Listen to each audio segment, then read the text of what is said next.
Welcome, ladies and gentlemen. Thank you so much for your great support always. I'm so grateful for your continued support to this channel. Thank you so much, ladies and gentlemen. Now, Kenyans, kuna baadhi ya wanasiasa, they seriously campaigned for William Samoei Ruto. And they claimed that they were going to have a freedom. After William Ruto's win is going to be declared. Immediately, William Ruto was declared a winner and sworn in the office. This section of politicians were given several seats. Some were not given until as we speak. So they are coming out to blame William Samoei Ruto for betraying them and lying to them. They are claiming people like Mpesa Sonko. They are now complaining, saying they never knew they were supporting conman. When they're saying conman, they are talking about William Ruto's leadership that has betrayed them, lied to them. I want you to listen to Mpesa Sonko. But before we do that, ladies and gentlemen, just do me a favor, ensure you like the video. When you like the video, you automatically support the work that I'm doing this channel, because sometimes you watch the video and you forget liking the video. Thank you so much for that like. Let us listen to Mpesa Sonko. Nikamwambia wewe wacha Kalonzo, njoo tufanye serikali because wewe umepoteza, Kalonzo amepoteza. Amekosa deputy president, wewe umekosa Mombasa, tukafanya mkataba vizuri. Media mkaitwa. Nikaambiwa ambassadors 8 Sonko utapewa watu yako. Nikaambiwa parastatal nitapewa 6. Nitapewa ma-PS 3. Baada waapishwe hakuna kitu niliona. Ni utapeli tu mtupu, conman. Hata wakati wa Uhuru kulikuwa na afadhali, tulikuwa tuna access State House, tunaingia ndani, tunapiga matoti. So if Mpesa Sonko is complaining about what he was promised and he has not received even one.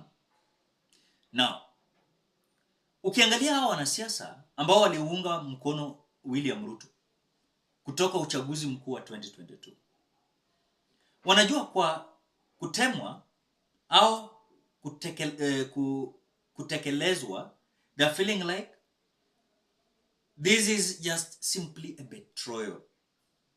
As now they are complaining about the unity in between William Ruto and Raila Amolo Odinga. So wanasiasa wanajuta kutemwa ni wale wa chama tawala ya UDA, Democratic Republic. That is United Democratic Alliance. That is UDA. Look at, for example, people like Aisha Juma.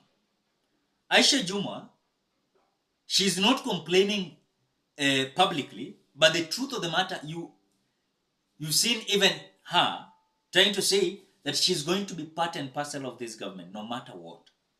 But inside of her, she's not comfortable. Look at people like Cleophas Malala. Cleophas Malala, who was the UDA secretary. Now we are having Hassan Omar as a secretary. Is showing a kind of betrayal. That is what they are complaining about. Again, we are having those who are in the leadership. For example, like Governor Mutahi Kahiga. You saw him complaining the same thing. Someone like Mithika Linturi was the CS of Agriculture. But you saw what happened when they were so corrupt and even the ministry, ilimshinda Quran.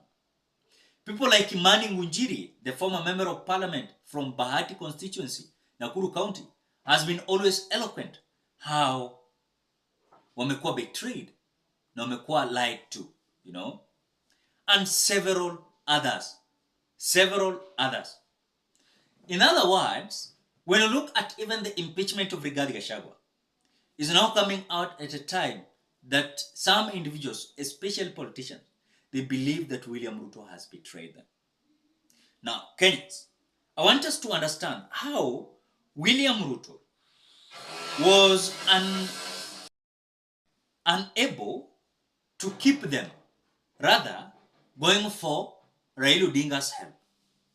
In other words, William Ruto felt like some individuals are not having momentum on the ground. And because Raila Odinga by then was having momentum on the ground, politically speaking, William Ruto decided to go for Raila Amolo Odinga, rather than keeping these individuals whom they are so corrupt. Again, on the same note, they are not ensuring that agendas, policies of William Ruto is implemented. In other words, they are fighting for their own interest. But now, Kenyans, on the same note, you might see it like, yes, it is a betrayal. I analyzed a video last week where Mythical Inturi was complaining how they were not having any MOU with William Samoei Ruto. So ilikuwa rahisi kutemwa. Na wale ambao wanaenda kutemwa ni wale hawana msingi ya kisiasa Kenya hii. Wataambiwa, we'll kick you out and will not regret and we are not going to lose any ground. People like Moses Wetangula, they are going to be removed, I'm telling you. Several individuals like Imani Ichung'wah who are playing a game of removing Rigathi Gachagua, one day they are going to be betrayed. If now I will be told that please vacate this office of the leader of majority, we have someone who should occupy this. Then that time, Kimani Ichung'wah will realize that this is about the interest of where you are coming from. And if you cannot carry the interest where you are coming from, then it means, Kenyans, it is easier for you to be removed and no one will make noise. Today, you just assume if it was any Luo man who was being impeached as the deputy president, ungeona maandamano yenye ingekuwa Nyanza. But because, na of course, hakuna MP yeyote kutoka Nyanza ange-impeach mtu yao. Hata ako mbaya aje, hangekubali. The same to Mount Kenya region. I remember the senator of Kiambu County coming out to say that why are you destroying your own? Why are you removing your own? I saw Kimani Ichung'wah saying that this impeachment is not about a Kikuyu. It's not about the mountain. It is about the Rigathi Gachagua. But remember, as Kimani Ichung'wah is busy fighting,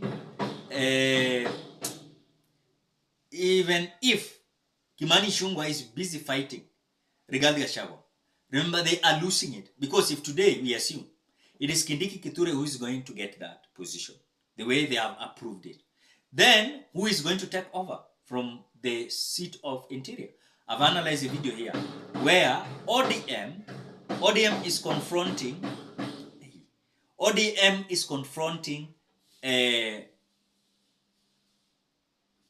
this William Ruto's plan, and now they are fronting the so-called Junet Mohammed. And Junet Mohammed, ODM wants him to be given that position of Interior. In other words, kama Kimani Ichung'wah ana fight their own, they are losing rather than gaining. I thought like the position, yes, is going for the mountain of deputy the way they have fought for. But again, is there a possibility of Interior going back to the mountain? Is there a possibility? And that is how these seats are going to be reduced day by day, as you are showing yourself that you are so contented fighting your brother in a way that you're claiming that to make the mountain to be successful, you must get rid of Rigathi Gachagua. Let me tell you today, the problem of Mount Kenya region is not going to be solved after the impeachment of Rigathi Gachagua. The problem is going to remain the same. The same to Kisumu, the same to Ukambani, the same to Western, the same to Coastal. No one should lie to you that it is Rigathi Gachagua who was blocking the development. Not true. It is not true. So I think for me, these politicians who are coming now to complain about betrayal and that William Ruto lied to them. Remember, several of them, they don't have party. For example, Kimani Ngunjiri, hawana party. Mythical Inturi, hawana party. Kina Mutahi Kahiga, hawana party. Akina Aisha Juma, hawana party. Aliyama ODM. Wakina Cleophas Malala, hawana party. That is it. I saw even Gathoni Muchomba also complaining about betrayal. They never expected how William Ruto is now behaving. They never expected this. They never expected it. So it was just like a storm. Ladies and gentlemen, what do you think? Drop your opinion at the comment section below. Otherwise, thank you so much because of your great support. Please consider subscribing, liking, commenting, and sharing this video. Bye-bye till we meet in another video.